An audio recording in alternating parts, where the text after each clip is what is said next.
Good morning. In the last class, we had discussed the alpha decay.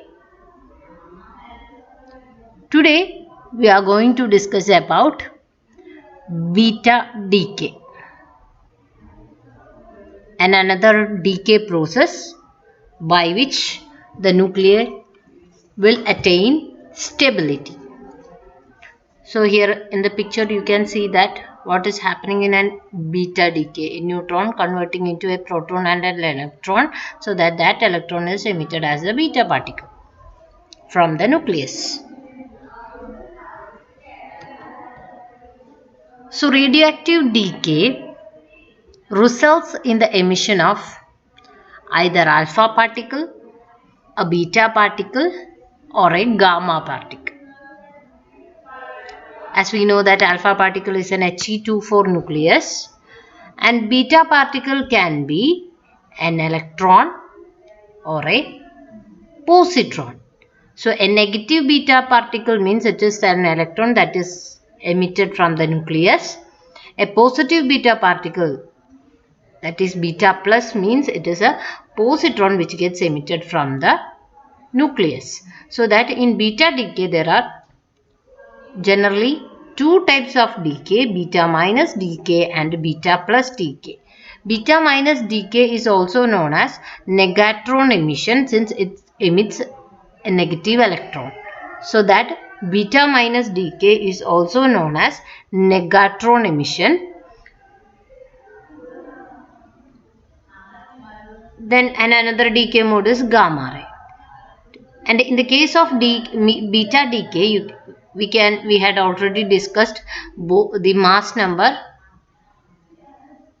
and atomic number must be the same on both sides of the equations. Whenever we check an decay equation, the mass number and atomic number must be the same.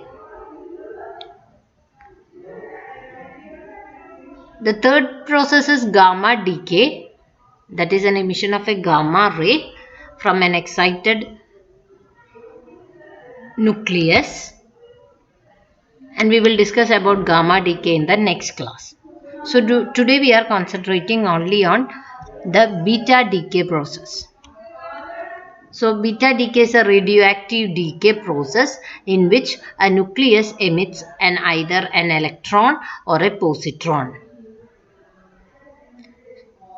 So here you can see an example here, a lithium with atomic number 3 and mass number 8 gets converted into beryllium with atomic number 4 and mass number 8 by an emission of an electron.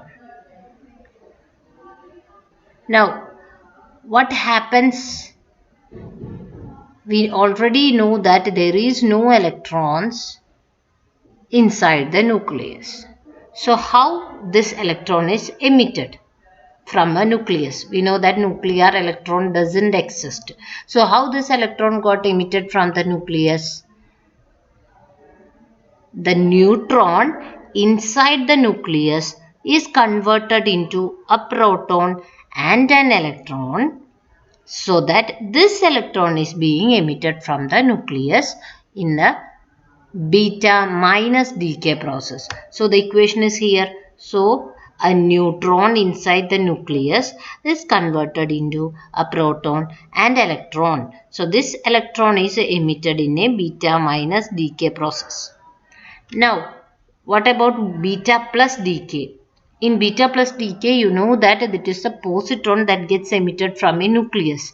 So a proton inside the nucleus is converted into neutron plus positron, so that positron is emitted in a beta plus decay. So these two equations are very important, that is neutron converting into a proton and an electron and a proton converting into neutron and a positron, that is beta minus and beta plus decay.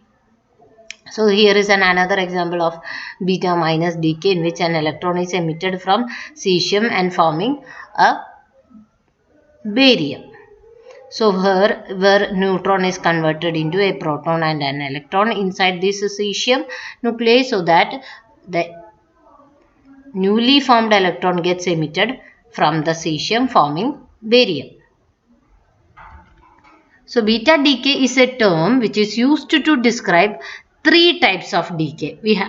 Till now we had discussed about two type of decay, beta minus and beta plus. In beta minus an electron is emitted, and in beta plus a positron is emitted. And there is also another process which is known as electron capture, which we had already studied. So beta decay is a term which is used to describe three types of decay, that are beta minus decay, beta plus decay, and an electron capture. So this is another example for an beta decay process in which carbon 14 become nitrogen 14 plus. Beta minus means here an electron is emitted, plus this is antineutrino particle, and we will discuss about antineutrino particle later. So a carbon converting into nitrogen by beta minus decay process. So we had already discussed in beta minus decay, a neutron is converting into a proton and electron. Proton and neutron are having similar masses, so that proton and neutron are bigger, and electron is having smaller mass, so electron is smaller here. And this is this electron which gets emitted from the nucleus in a beta minus decay. Now, in beta plus decay, what happens? A proton is converting into a neutron and a positron, so that this positron is emitted in the beta plus decay process. So, nuclear electrons, our first question is nuclear electrons doesn't exist. Then how electrons are emitted from a nucleus? Now you know the answer, isn't it? That is, a neutron is converting into a proton and an electron, so that this electron is emitted in a beta minus decay process. Similarly, a proton is converting into neutron and a positron, so that the positron is emitted in a beta plus decay process. Now moving on to the conservation laws. The first law of conservation of energy we have. So we can study the beta spectrum. And studying the beta spectrum, the kinetic energy of the electrons emitted in the beta decay of bismuth is found to be 1.17 MeV. Initially, we had considered that this neutron is converting into proton and electron. So the equation was a neutron giving proton plus electron. And they had took the beta spectrum and they calculated the energy of the electrons as 1.17 MeV in the beta decay of bismuth 83-210. But the emitted electron doesn't have that much energy. That means the actual measurement, the energy of the electron was much less than 1.17 MeV. What does it mean? Some energy is missing, isn't it? So in the beta decay process, that is neutron converting into proton plus electron, they calculated the energy of electron using beta spectrum and found out it to be 1.17 MeV. And they had done an actual measurement where they found that the energy is very much less than 1.17 MeV. Then they began to thought that where this missing energy has gone. So it was a violation of law of conservation of energy. That equation, that is a neutron converting into a proton and electron, means there is a violation of law of conservation of energy. Next, they had checked for the conservation of linear momentum.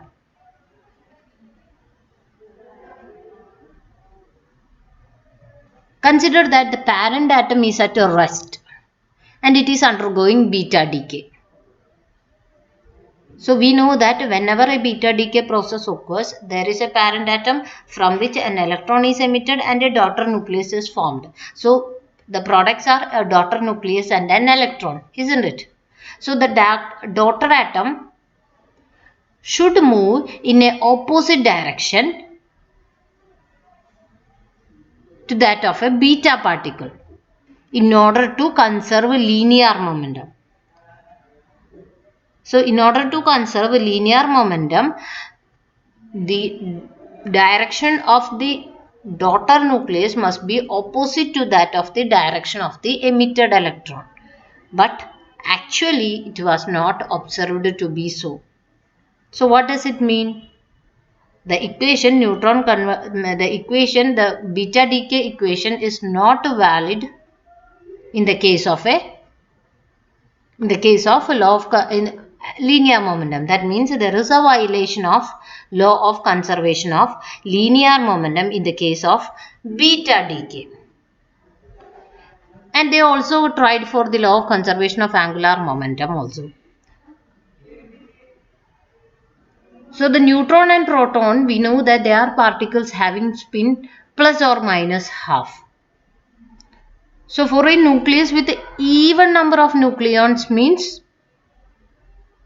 the total spin will be either 0 or an integer, isn't it? Even number of nucleons means half must be added so that the value will be an integer, or if there is a opposite spin, half minus half means it may be 0.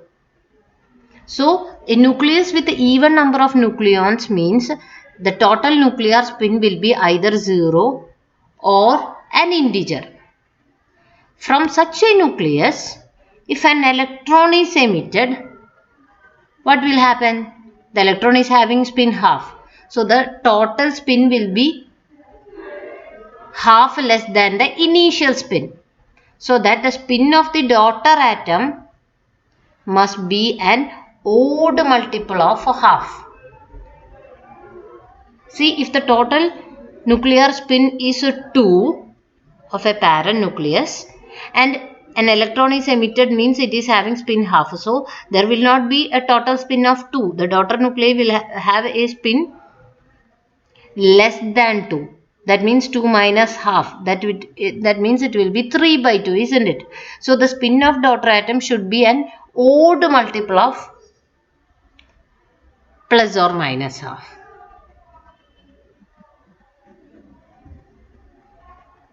Similar occurs in the case of an nucleus with an odd number of nucleons.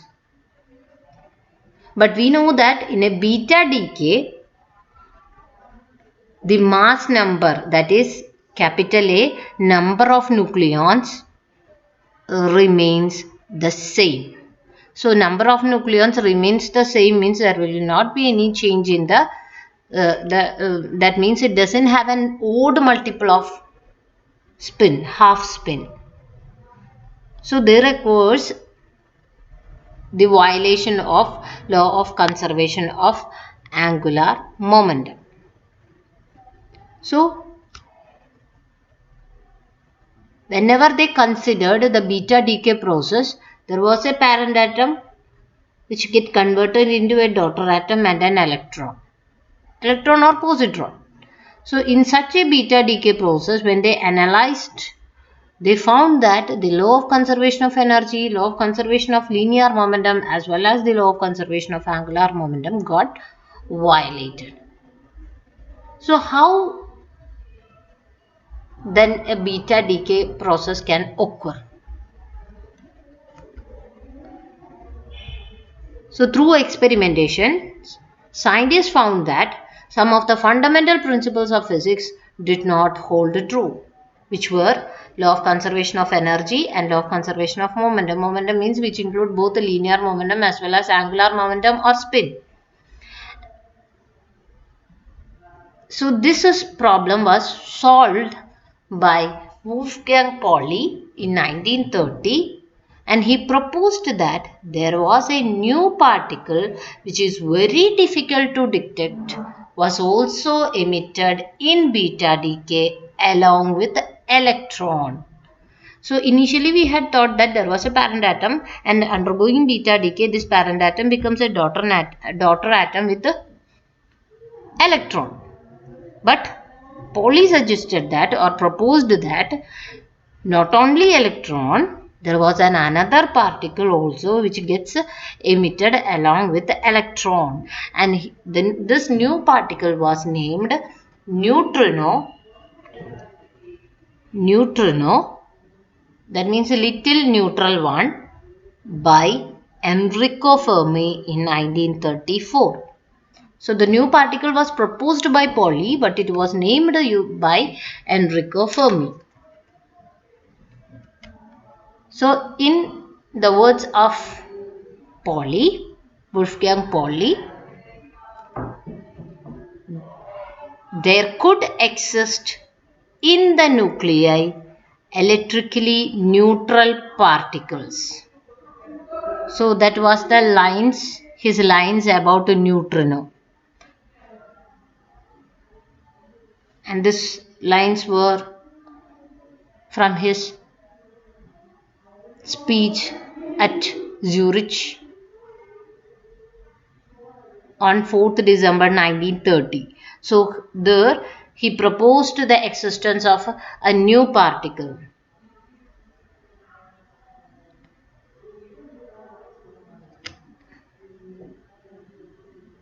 So instead of giving up the conservation of energy, momentum and angular momentum, Wolfgang Pauli theorized a new particle called neutrino in 1930. So here you can see the picture where there is radium undergoing beta minus decay, forming actinium, that is the daughter nuclei. An electron is emitted. Also along with this electron, a neutrino particle is also emitted. Neutrinos can be either neutrino itself or antiparticle. Its antiparticle, antineutrino, is also there. So this neutrino solved the problems of the conservation laws. So according to the experimental results, they considered a neutron having half integer spin, and it is Wolfgang Pauli had suggested that it is similar to a neutron. That means it is having no electric charge and it is having very small mass. So these were the properties of neutrino: having no electric charge, half integer spin, and having very small mass. So the new equations of beta decay now will become a parent atom undergoing beta decay, forming daughter atom plus electron plus antineutrino. So along with electron, an antineutrino is emitted in beta minus decay, and in beta plus decay, along with the positron, neutrino is emitted. So these are the basic equations of beta decay after proposing the new particle neutrino and antineutrino. So the solution for the violation of conservation laws is neutrino. So our first problem was related to the law of conservation of energy, where we had told that the electrons are having very much less energy than 1.17 MeV in the case of the beta decay of bismuth. So that there is some energy missing, and that missing energy was carried by neutrino.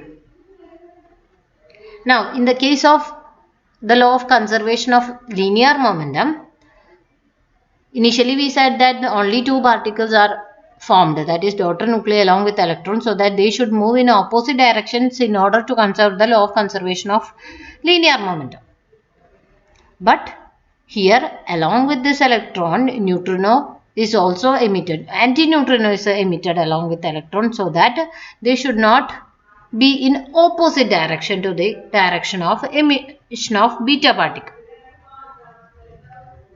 Now the third law is related to law of conservation of angular momentum, where if neutrino is assigned a spin of half, we had assigned neutrino having a half spin. isn't it? If neutrino is assigned a spin of half, when two particles are emitted in beta decay, the change in nuclear spin will be 0 or integer. Initially we said that if the nucleus with an even number of nucleons are having 0 or integer value of a total spin. Now after beta decay, electron as well as antineutrino is emitted and both are having spin half. That means the nuclear total spin will be 0 itself, 0 or an integer itself. So all the three problems regarding the conservation laws were solved by the existence of a new particle called neutrino. So this is the Pauli's neutrino hypothesis.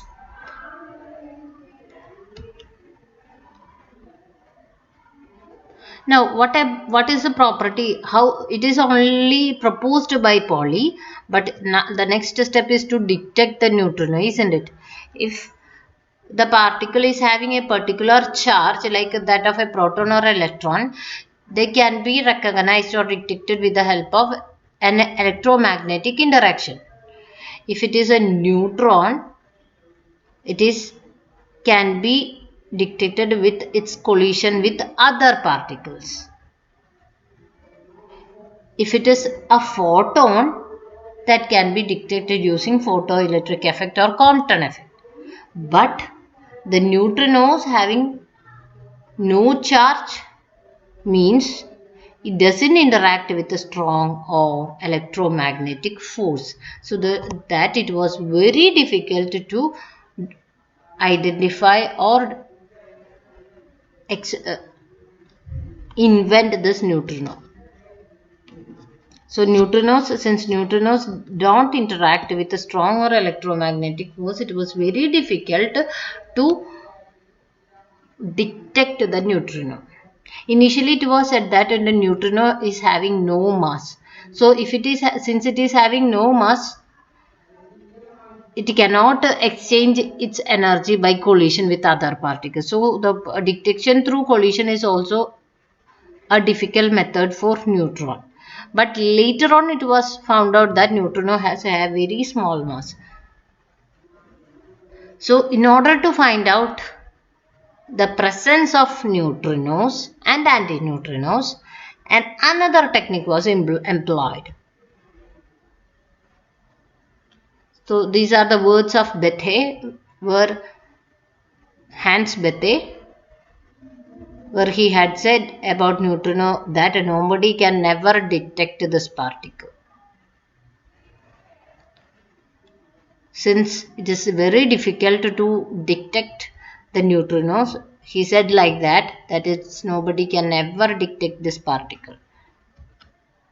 So in order to detect this particle, there was another process. See, we have the beta minus decay process, that is neutron converting proton plus electron plus antineutrino.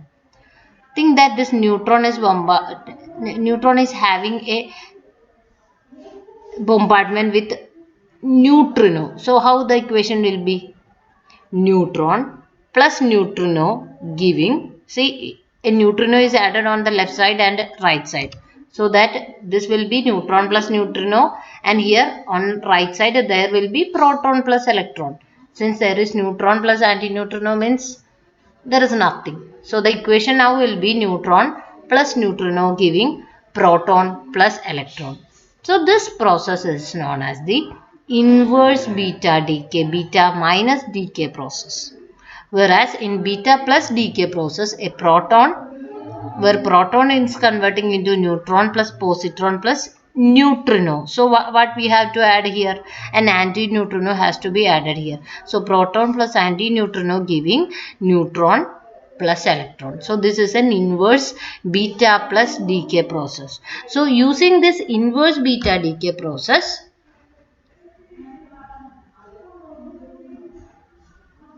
the neutrino was detected. So it is this process which provide an experimental way of detecting neutrinos.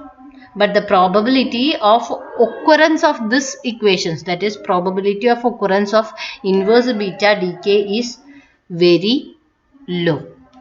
So that what we are doing is that we are making this situation in a laboratory.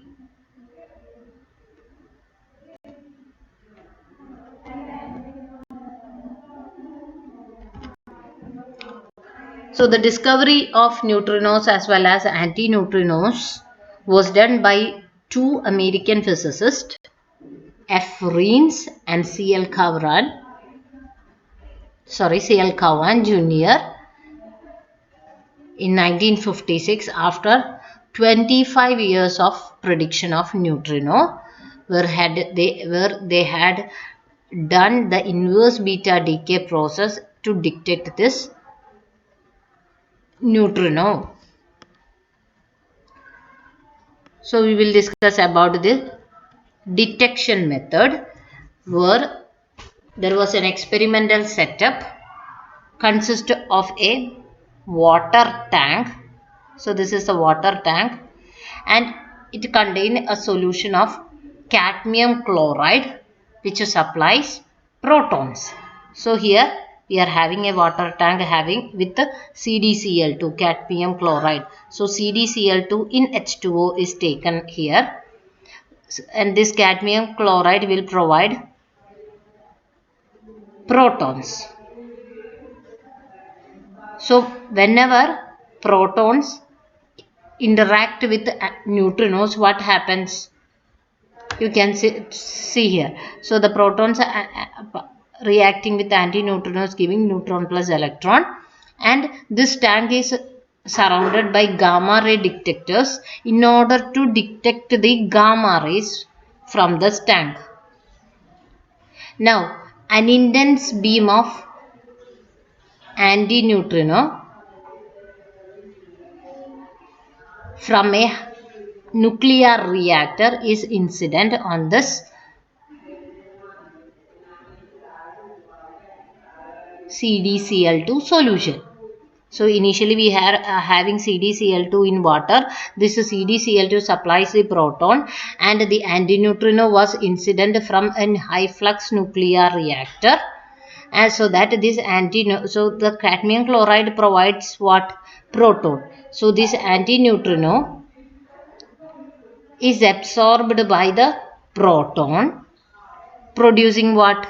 Here we are having the equation proton plus antineutrino will give you neutron plus electron. So antineutrino combining with proton producing neutron and positron. This positron will interact with the electron. So what happens? Positron and electron interaction means antiparticles interaction is known as pair annihilation.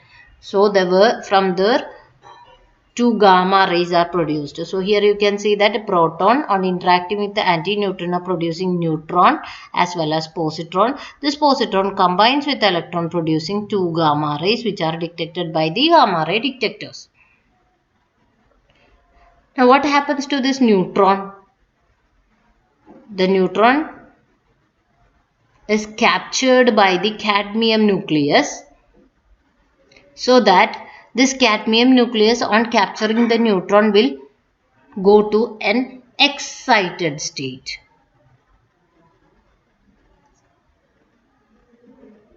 So whenever the nucleus will be in an excited state, we know that it is unstable there. So the excitation energy is about 8 mega electron volt. So that the nucleus will try to emit this electron, emit this excitation energy. How the excitation energy is emitted? In the form of photons. So two types of photons are released. First one, here pair annihilation, through which two photons are emitted, and from the de-excitation of the cadmium nucleus, where there is an emission of 4 photons. So these photons were picked up by the gamma ray detectors which are placed outside this water tank, so that there will be a time interval between these two photons.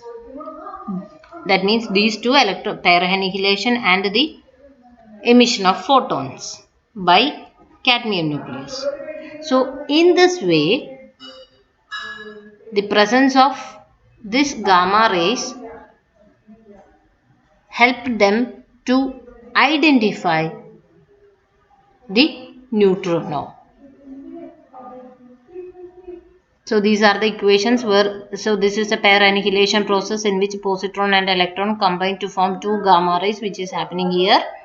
And here cadmium nucleus CD113 absorbing a neutron, forming CD114 star. Star means here the cadmium nucleus is an excited state. Now it undergoes gamma decay, forming cadmium 14140 nucleus along with the photon. So that photons are emitted here. So by detecting these photons using the gamma ray detectors outside the tank, the neutrinos were detected.